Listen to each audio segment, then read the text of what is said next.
Hello, it's great to have you back with Culture Mosaic. This week's episode highlights efforts to revive and promote cultural heritages, from folk singing to traditional costume and architecture. Now, some folk singing is a challenging genre to comprehend, yet it's cherished by many people of all ages in the northern province of Ninh Bình, including young people who aren't often keen. Young people are also increasingly interested in historic Vietnamese fashion, and one such group is making sure ancient costumes are recreated with high accuracy and quality. And finally, a team of architecture enthusiasts have a unique way to reminisce Hanoi's cultural icons, reimagining their birthplaces. Let's get the show started right now. Love for some singing in Yên Mô district, Ninh Bình province.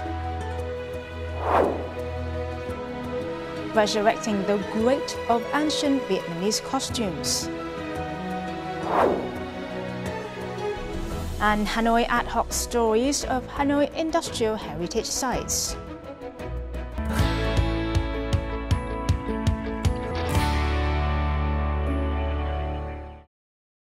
Now, let's start with some news from the local cultural scenes. With the theme Dialogues with Nature, the Tỏa Phổ, or the Foliage 4 exhibition, currently being held in Hanoi, has captured the interest of art experts and aficionados alike.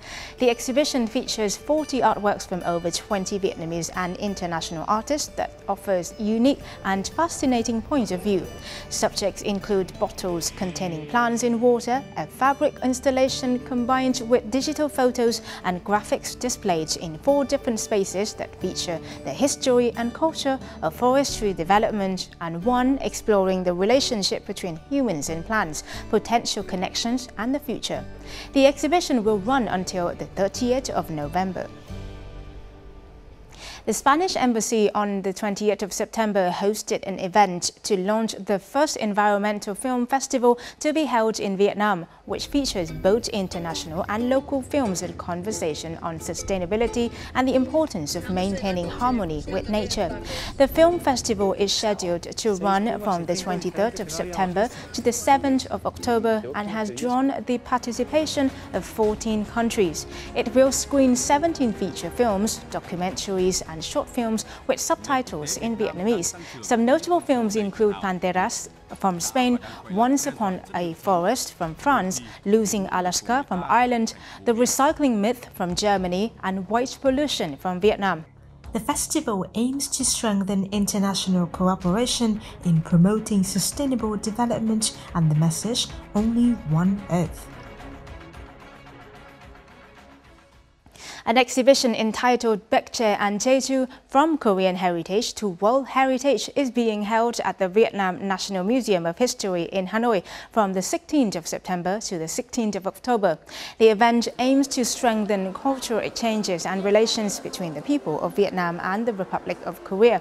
It is also part of activities to commemorate the 30th anniversary of the establishment of diplomatic relations between the two countries. The exhibition introduces outstanding features of Jeju Island, lava tubes and Baekje historic areas, as well as unique aspects of Korean culture. Visitors also have the chance to watch a virtual reality fashion show and attend cooking classes. 45 excellent performances were awarded at the Expanded Some Singing Festival 2022 held by the Ninh Bình Department of Culture and Sports. 5 performances won A prizes. The event also honored the oldest Some singing artist, the 85-year-old Lê Minh Sen from Thanh Hóa province, and the youngest performer, 6-year-old Lê Huyền My. This year's festival attracted the participation of 200 artists from 18 Some singing clubs spanning 8 northern cities and provinces. The event was part of efforts to preserve and promote the country's cultural heritage of Some singing.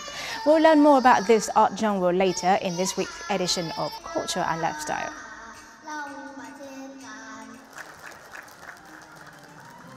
Now, the northern mountainous province of Sơn La on the 17th of September held a ceremony to honor the Thai ethnic people's art of square dance, which has been listed as an intangible cultural heritage of humanity by the United Nations Educational, Scientific and Cultural Organization, UNESCO. Square Thai is a unique type of traditional dance that is associated with and plays a significant role in the daily life of Thai ethnic community in northwest Vietnam. Sơn La province will focus on highlighting Square Thai as a unique cultural feature to promote community-based tourism. The locality will also strengthen the collection, research and promotion of tangible and intangible cultural values in Thai ethnic culture. Hay còn gọi là xe pit bọc, cầu cho mưa thuận giống theo như thế, thể hiện các bước tiếp theo và trở về. Two more intangible cultural heritages of Hà Giang province have just been officially recognized at the national level. They are the Ban Vương worshipping ritual of the Red Dao ethnic group and the ritual of the Cờ Lao ethnic group to pray for bumper crops. The province received the title of National Intangible Cultural Heritage for these two rituals at a ceremony held in Hoàng Su Phi. The rituals are typical examples of ethnic beliefs rooted in agriculture and serve as a way to pay tribute to ancestors. Hà Giang is currently home to 27 national intangible cultural heritages. Also on this occasion, Hoàng Su Phi district launched its annual tourism program, which will last until the 29th of September.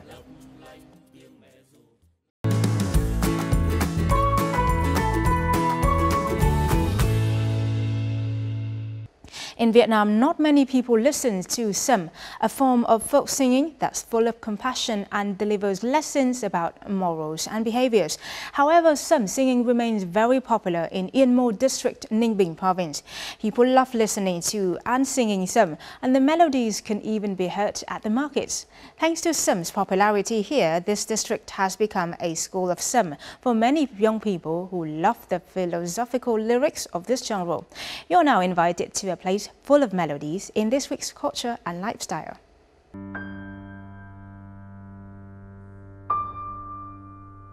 For blind people, life can be extremely difficult. Despite this, Vượng from Yên Mô district, Ninh Bình province, is still able to earn enough money to build a house and raise his 3 children. All the property he has is thanks to sầm, an ancient art form that originated in the north of Vietnam about 700 years ago.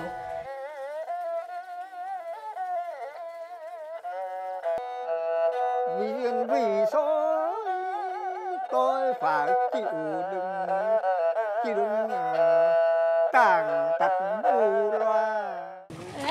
Chân đau cho nên là đi nó không chuẩn, nó không khả chân. Ra đường làng đấy. Cứ vậy mà đi. Every day, Vượng walks about 3 kilometers, sometimes even more, by himself to the market. There, he sings sầm to market goers.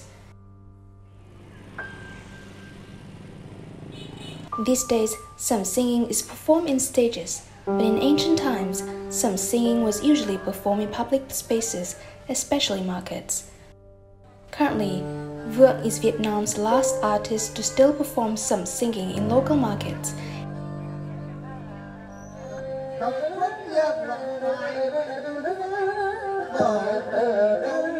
Đến kia chúng tôi cũng tìm đến là tôi đầu tiên. Tôi cứ hay chạy đến tôi hay xem, ở đây gần là tôi ngồi đây tôi nghe, chứ còn đến kia thì tôi bắt bố hàng đây tôi chạy đến đây tôi xem. Không mà hát rõ là thì đầy người xem, đầy người cho tiền đấy. Nói chung là dân tình đa số thích sầm. Sầm singing allows people to express their beliefs, raise people's awareness, and awaken their hearts and sound towards good. In most places, sầm is no longer popular, but in Yên Mô, there are many people who have kept up the profession of sầm singing. The people of the region also love to listen to sầm. For that reason, even as a person who has lost vision in both eyes, Vượng still has the opportunity to show his talent, earn money, and make his life less dark. Đi hát là thứ nhất là coi như là giải bày lương tâm, khỏi buồn sầu. Cái thứ hai là được tất cả mọi người vui vẻ, khấn khởi. Ngoài ra là kiếm ra 3.000. After years of performing in the market to earn a living, Vượng has taught and inspired a number of some enthusiasts both in the region and in neighboring provinces.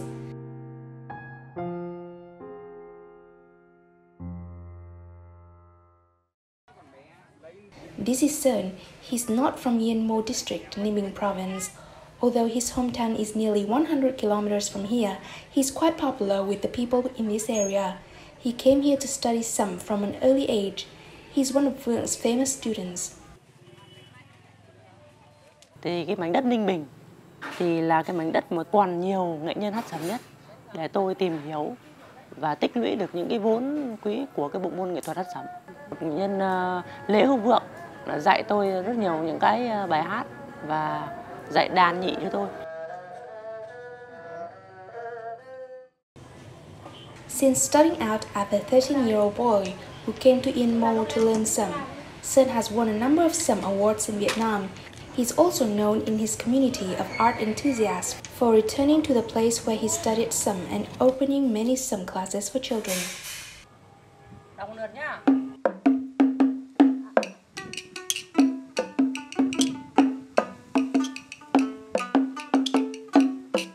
Kỳ thú đất trời, thiên nhiên ly kỳ thú đất trời, trang an hưng thịnh, mở thời đế vương y liệt oanh, tam điệp lý trường. Sön's classes always attract a number of students. Children in this area are given the best possible opportunities to participate as a way to preserve their homeland's traditions. In addition to offering classes from his home, Sơn also lets the children go to the market to perform sẩm in accordance with tradition.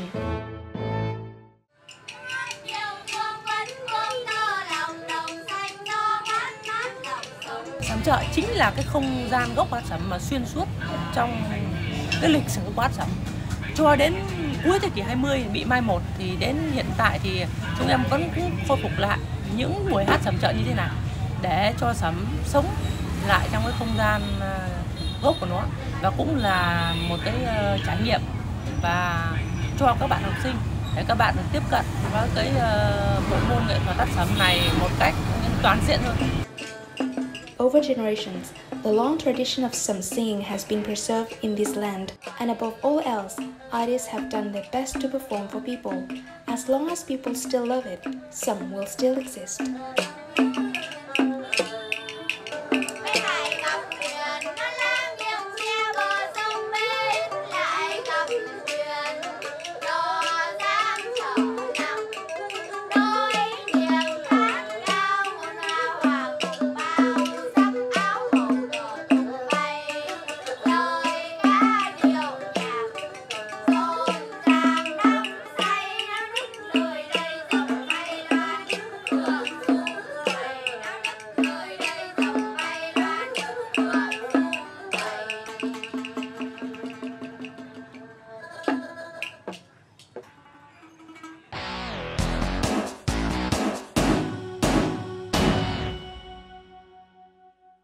In the last 4 to 5 years, ancient Vietnamese costumes have gained more visibility, becoming a welcome sight among young locals thanks to the efforts to reproduce and promote historic fashion from a number of designers, brands and interest groups that appreciate the country's history and traditions.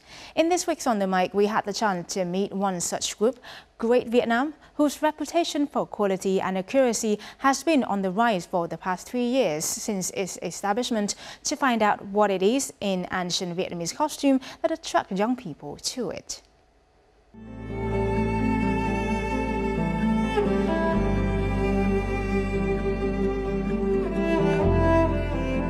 This is the python tunic, an outfit often worn by court guards or military mandarins of the Nguyen court.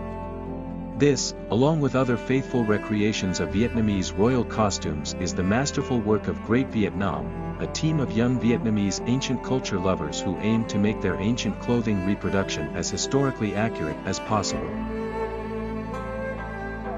Established only 3 years ago, the group already gained a strong reputation with credits on some of the most ambitious ancient costumes projects such as Vietnam Center's 1,000 Years of Vietnamese Fashion and weaving a realm. With their achievements, the group is on track to be one of the leading players in ancient costumes reproduction in Vietnam. Xin chào nhóm Great Việt Nam và rất vui khi các anh đã tham dự chương trình ngày hôm nay. Xin chào các bạn. Cảm ơn bạn. Và xin được chúc mừng nhóm khi mà những trang phục mà nhóm tái hiện được sử dụng trong khá là nhiều chương trình nghệ thuật tầm cỡ, ví dụ như là Tinh Hoa Việt Nam. Và thành tích như vậy thì quả thật rất là ấn tượng, nhất là khi các bạn mới chỉ hoạt động được có 3 năm, từ năm 2019 đến năm 2022. Vậy các bạn có thể chia sẻ với khán giả hành trình của Great Việt Nam từ đầu đến giờ được không?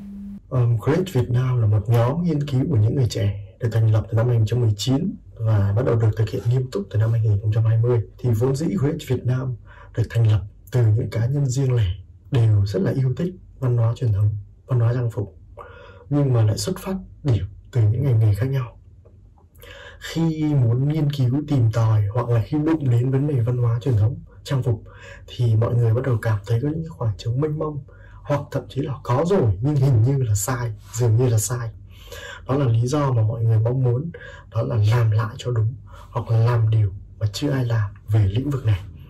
Đó là lý do mà Great Việt Nam ra đời. Hiện tại thì những hoạt động chính của nhóm bao gồm những hoạt động như thế nào? Hiện tại thì chúng mình đang tập trung vào hai lĩnh vực. Thứ nhất là nghiên cứu vào các hiện vật và các cái ghi chép trong lịch sử. Và thứ hai là căn cứ vào những cái nghiên cứu đó, mình cho ra dòng sản phẩm để phục vụ vào cái thị trường cổ phục. Thì nhóm đặc biệt nghiên cứu về trang phục truyền thống Việt Nam, đặc biệt đó là y phục cung đình. Đội ngũ đã luôn luôn có một cái tôn chỉ, đó là thực hiện việc phổ biến các chất liệu cổ xưa bằng hơi thở hiện đại, thông qua việc đề cao các yếu tố mỹ thuật, thẩm mỹ trên cơ sở nghiên cứu sâu, và bên cạnh đó là kế thừa những nghiên cứu của những người đi trước. Vậy thì trong số những dự án hay là những cái cuộc hợp tác mà nhóm đã từng tham gia vào thì có những dự án hay là sự kiện nào mà cá nhân các bạn cảm thấy tâm đắc nhất? Dự án mà mình cảm thấy tâm đắc nhất trong quá trình hoạt động tại Great Việt Nam thì đó chắc chắn là dự án trình diễn thực cảnh Tinh Hoa Việt Nam ở Phú Quốc. Đây có lẽ tính đến nay vẫn là một sự kiện, một chuỗi sự kiện về Việt phục lớn nhất từ trước đến nay tại Việt Nam. Chưa bao giờ có một nơi, một chương trình tập hợp được số lượng và chất lượng về Việt phục của những người ngày nay tái hiện lớn đến như vậy. Và đến ngày hôm nay nó vẫn là một cái dịp rất là may mắn khi mà Great Việt Nam đã được tham gia cùng. In the past few years, there have been a strong ancient costumes revival movement going in Vietnam. More and more ancient clothing groups are established, and the fashion industry is eyeing this trend. Great Vietnam is also one such group born out of this movement. However, the group has set themselves apart with their careful research, accuracy, and meticulousness. They do everything themselves, from making designs and patterns to measuring and cutting the clothes.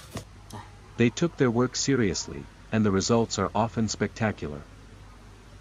Được biết là chuyên ngành học của hai người không liên quan lắm đến thời trang hay là lịch sử. Vậy thì niềm đam mê cổ phục này bắt nguồn từ đâu và các anh đã tiếp xúc với cổ phục như thế nào? Mặc dù mình là có một cái xuất phát điểm là từ một chuyên ngành khác, cụ thể hơn đó là khoa học chính trị, và một cái ngành nghề trước đó là truyền thông, thì khi chuyển sang làm cái trang phục truyền thống này thì mọi người thấy rất là lạ. Tuy nhiên mình thấy rằng là vốn dĩ trước đây mình cũng đã rất là đam mê văn hóa, từng là một cựu học sinh chuyên sử ở Hà Nội, và vì thế cho nên là rất là quan tâm đến vấn đề này. Và đặc biệt những cái trang phục truyền thống, nhất là những trang phục cung đình này, vốn dĩ nó cũng là trang phục chính trị của một thời đại trong lịch sử, tức là rõ ràng là nó có liên quan đến nhau mà. Vâng, và với kiến thức của một nhà nghiên cứu văn hóa Đông Á thì sự tham gia của anh Lộc chắc hẳn là một nguồn trợ lực rất là đáng quý. Xin được hỏi anh Lộc một chút là trước khi gặp Great Việt Nam thì cổ phục có phải là chủ đề mà cá nhân anh có hứng thú để nghiên cứu không? Và điều gì ở Great Việt Nam đã khiến anh tham gia vào nhóm? Trước khi mà bên mình hợp tác với nhau thì bản thân mình cũng có một cái lĩnh vực riêng, nghiên cứu riêng. Mình quan tâm về vấn đề cổ phong hơn là cổ phục, vì cổ phục nó chỉ là một nhánh nhỏ trong vấn đề cổ phong. Thì cổ phong nó gồm có văn hóa ẩm thực, văn hóa về kiến trúc, văn hóa dân gian, rồi nhiều thứ khác nữa, chứ nó không phải là chỉ có quần áo. Nhưng mà tại sao mình lại tập trung vào quần áo nhiều hơn? Tại vì con người mà ăn mặc ở phía trước, Và từ những cái đó, cái cảm thụ về những cái mỹ học ở trước, về những cái thói quen sinh hoạt, và qua cái áo quần thì mình mới bắt đầu vào những cái thói quen sinh hoạt, tập quán, văn hóa, rồi kiến trúc. Từ từ đó mình phát triển những cái sâu hơn. Cho nên đó là lý do tại sao mà mình tập trung vào làm cái cổ phục trước. Bên cạnh Great Việt Nam thì đang phục dựng lại những cái cổ phục xưa của Việt Nam, thì có những nhiều nhóm khác cũng nghiên cứu sâu về lịch sử và cũng phục dựng lại rất là nhiều những cái nội dung tương tự như thế. Vậy thì các anh đánh giá như thế nào về những phong trào như vậy, và họ có những ưu điểm và hạn chế như thế nào ạ? Tôi thấy phong trào cổ phục Việt ngày càng phát triển về tính đa dạng và chất lượng. Chẳng hạn như chúng ta thấy có những nhóm cổ phục chuyên về trang phục thời Lê, về Mỹ Trần, hoặc chúng ta có thể thấy sau khi đã phục dựng được thành công các bộ quần áo thì các nhóm cổ phục Việt cũng bắt đầu chuyển hướng đến phục dựng lại trang sức, lại mũ, lại hia, phục dựng lại đai. Phong trào dường như là đang phát triển lên bao gồm cả những ngành thủ công khác, chứ không chỉ gói gọn ở trong quần áo nữa rồi. Đây là một tín hiệu rất là đáng mừng. Thì phong trào cổ phong trước mắt có những cái ưu điểm và hạn chế. Thì ưu điểm nó chính là người trẻ, sức trẻ rất đông. Thì cái lực lượng này nó đủ sức và đủ năng lực, và dùng những cái phương pháp, thủ pháp hiện đại, khoa học kỹ thuật hiện đại để làm vấn đề cổ phong thì rất là hay. Nhưng mà cái khuyết điểm đó chính là cái hiện vật, rồi cái tài liệu nghiên cứu của Việt Nam hiện nay so với thế giới, so với các nước khác thì thật sự là hạn chế. Và cái nhóm cổ vật mà trở về Việt Nam để mà giúp ích cho bên mình nghiên cứu thì nó còn đang hạn chế. Cho nên mình cũng mong muốn là có được nhiều tài liệu nó được công bố hơn, và có nhiều cái hiện vật được công bố hơn để cho rộng rãi hơn. Thì hiện nay trước mắt nó chỉ có những cái mẫu vật được công bố nhiều nhất là của giai đoạn triều Nguyễn thôi. Bên mình mong muốn là sẽ có được văn vật, hiện vật của triều Lê, hoặc là xa hơn là Lý Trần thì nó càng tốt, để cho cái công tác mà phục dựng về cổ phong, làm cổ phục nó được tốt hơn nữa. Thì đó là điều mong muốn trước mắt. Là một phần của phong trào đó thì Great Việt Nam sẽ có đóng góp như thế nào để phát triển thêm hoặc là khắc phục những cái hạn chế mà phong trào cổ phục hiện tại đang có? Dự định của đội ngũ Great Việt Nam thì vẫn là tiếp tục từng bước một cái công việc tái hiện diện mạo các bộ trang phục.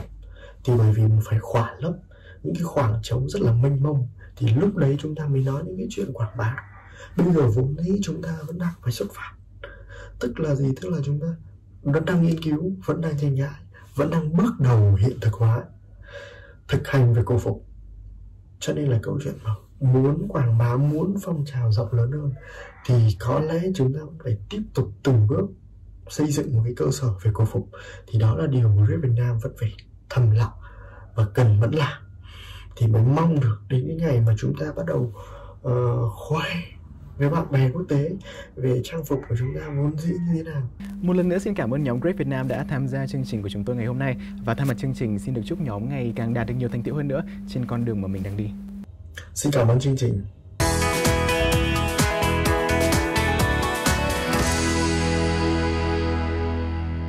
Lux Soaked Golden Star Rubber, Hanoi Beer are some of the products that used to be the pride and images that go deeply into the subconscious of Vietnamese people, especially Hanoians. However, in today's modern society, many products of the same type are replacing the unique position of these items above. Realizing that, a group of Vietnamese architects and foreign partners initiated the Hanoi Ad Hoc project with the aim of creatively recreating the story of the birthplaces, producing the items which are cultural icons of Hanoi. Are you curious to know how this group is doing? Let's find out with us in the Connecting Culture. Khi bình minh lên, những bom bia mới này sẽ được chuyển đến hàng trăm quán bia rải ra khắp hang cùng ngõ hẻm của thủ đô bằng xe máy hoặc xe tải. Còn được gọi là quán bia hơi, những không gian tụ tập bình dân này là một trong những biểu tượng của đời sống đô thị ở Hà Nội. Bia hơi và loại bia tươi mà những quán bia phục vụ đã bén rễ rất sâu. A motorbike carrying beer kegs to different alleys and corners of Hanoi. This is the opening scene of a short film about Vietnam's sidewalk beer culture. The film was created by the Hanoi Ad Hoc project. The video is one of many research projects carried out by the architects of Hanoi ad hoc about the cultural and architectural symbols of ancient Hanoi. The works by the group have shown viewers a full perspective of the seemingly ordinary things that are associated with the formation and development of the capital city. Đối với Hà Nội ad hoc, đây là dự án mà tôi đã hoạch định ra năm 2018. Tôi có một cơ duyên đấy là gặp kiến trúc sư mà tôi rất là hâm mộ, kiến trúc sư Ramkulas. Thì ông ấy cũng là tác giả cuốn sách tên là Elements of Architecture, những cái mảnh ghép về kiến trúc, phân tích kiến trúc về góc nhìn, nhân học, tất cả những cái mảnh ghép tạo nên kiến trúc. Và tôi muốn tại sao mình không nghiên cứu đô thị dưới cái góc nhìn như vậy. The Hanoi Ad Hoc Project aims to study the gaps in Hanoi's past and create a shift in the understanding of the present, including things that may have been forgotten due to the modern architecture of Hanoi. To complete this tall task, many architects and experts have joined hands to study Hanoi's architecture, including those from other countries. Có lẽ là do tất cả các thành viên đều có thời gian học tập nghiên cứu, có một mối quan tâm đối với cả vùng đất này. Cái thứ hai, đây là một trung tâm hành chính, chính trị, kinh tế xã hội. Những gì diễn ra ở đây phản ánh rất nhiều những câu chuyện khác ở trên Việt Nam. Các sản phẩm của khu Cao Xà Lá không chỉ đơn giản đáp ứng những nhu cầu vật chất của người Việt Nam, chúng còn góp phần tạo ra hình ảnh về lối sống hiện đại, văn minh của một quốc gia độc lập non trẻ giai đoạn hậu thuộc địa.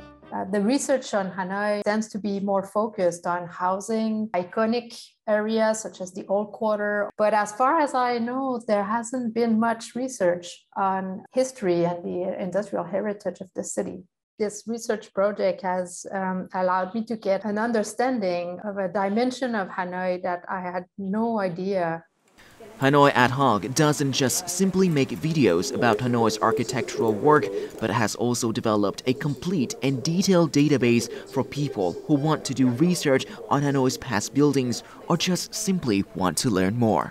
Nếu bạn có lên trang Hà Nội ad hoc thì bạn sẽ thấy tất cả những bản đồ mà trong 2 năm qua đã thu thập lại về các nhà máy, và sau đó thì mình cũng có những cái câu chuyện về các nhà máy. Trong mỗi câu chuyện đó có cái hình vẽ các nhà máy, thì qua đó mọi người có thể hình dung được không gian tổng thể của nhà máy, và kèm theo đó chúng mình cũng có cái timeline về cái tiến trình hình thành cũng như phát triển của nhà máy. Thông qua cái trang web này, dự án muốn đưa đến một cái nhìn cận cảnh hơn về cái tiến trình hình thành cũng như phát triển của di sản công nghiệp ở Hà Nội. Ném bom nhiều lần, 3 nhà máy Cao Xà Lá không chỉ vượt qua cuộc chiến mà còn lưu giữ dấu ấn thực sự sâu đậm ở khu vực này. Không lâu trước đây, người ta còn có thể cảm nhận được hương vị của các loại sản phẩm khi đi qua đây. Mùi cao su sống, mùi thơm của xà phòng và mùi hương của sợi thuốc lá. With the hope of introducing to the audience a panoramic view of Hanoi's urban architecture, the project is set to expand outside of industrial zones and into other interesting architectural fields in Hanoi. Đây là một dự án cộng đồng. Chúng tôi là những người quan tâm đến những gì đang diễn ra tại Hà Nội. Để làm được những cái như ngày hôm nay thì chúng tôi có được sự giúp đỡ rất nhiều tình nguyện viên, những người quan tâm đã giúp đỡ chúng tôi trong cái tham gia vào cái dự án nghiên cứu này. Hanoi belongs to everyone, whether it's the past Hanoi or the present Hanoi. Everyone has the right to access detailed knowledge in the likes of Hanoi Ad Hoc. And that is the mission of the project, which is to help everyone have a better insight into the formation and development process of the beloved Hanoi.